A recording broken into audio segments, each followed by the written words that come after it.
قدرمان دوستان سلامونه زه غوټۍ یم هر کله مو کوم چې د ډیجیټل چین پروګرام ګورئ په نننۍ نړۍ کې د خلکو د ژوند سویه ورځ تل بلې لوړیږي او په ورته مهال د کار کولو ډوډۍ خوړلو او ورزش کولو په وخت کې یې څښاک ته اړتیاوې هم زیاتې شوې دي په همدې مناسبات د څښاک تصادۍ د غذایي موادو د روغتیا د ساتنې او د ډولونو د زیاتوالي په برخو کې بازاري اړتیاوو ته په کتو د نویو ډولونو د څښاک د تولید لپاره دوام لرونکې هلې ځلې کوي چین په نړۍ کې د څښاک د تولید او مصرف په برخه کې ډېر لوی هیواد ګرځېدلی خو اوس یې د څښاک بازار څنګه دی او چارې یې څنګه با کیفیته پرمختګ مومي زه به په همدې پروګرام کې د ګڼو شمیرو له مخې اړوند معلومات در سره شریک کړم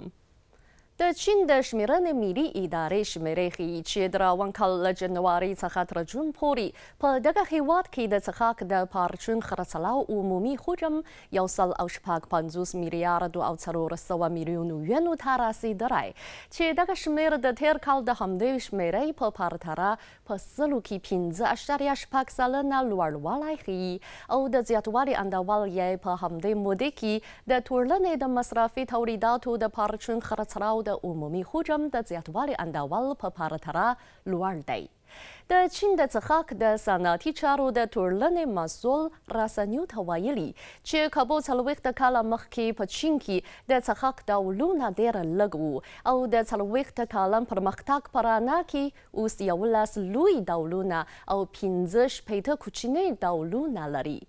د یادې ټولنې شمیرې ښیي چې په 2023 کال کې په چین کې د څښاک عمومي تولیدي اندازه 115 میلیونو ټنو ته رسیدلی او دغه هیواد په نړۍ کې د څښاک د تولید او مصرف ډېر لوی بازار ګرځېدلی دی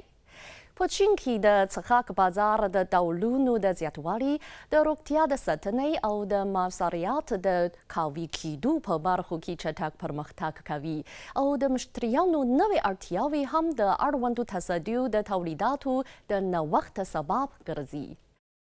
د یادې ټولنې څېړنې ښیي چې له تېرو څو کلونو راهیسې په چین کې د څښاک لویو تصدیو د معلوماتي کیدو سویه د لوړېدو په حال کې ده د څښاک د چارو د لږ کاربن د ایستنې پر بنسټ یې د دوام لرونکي پرمختګ د سیستم د ابادولو لپاره کوښښونه کړي او د علم او تخنیک د نوښت په رڼا کې یې د عاري کیدو ځیرک کیدو او زرغونېدو په لوري ګامونه پورته کړي دي درانو دوستانو د ډیجیټل چین نننی پروګرام په همدې ځای پای ته ورسید بریالي اوسئ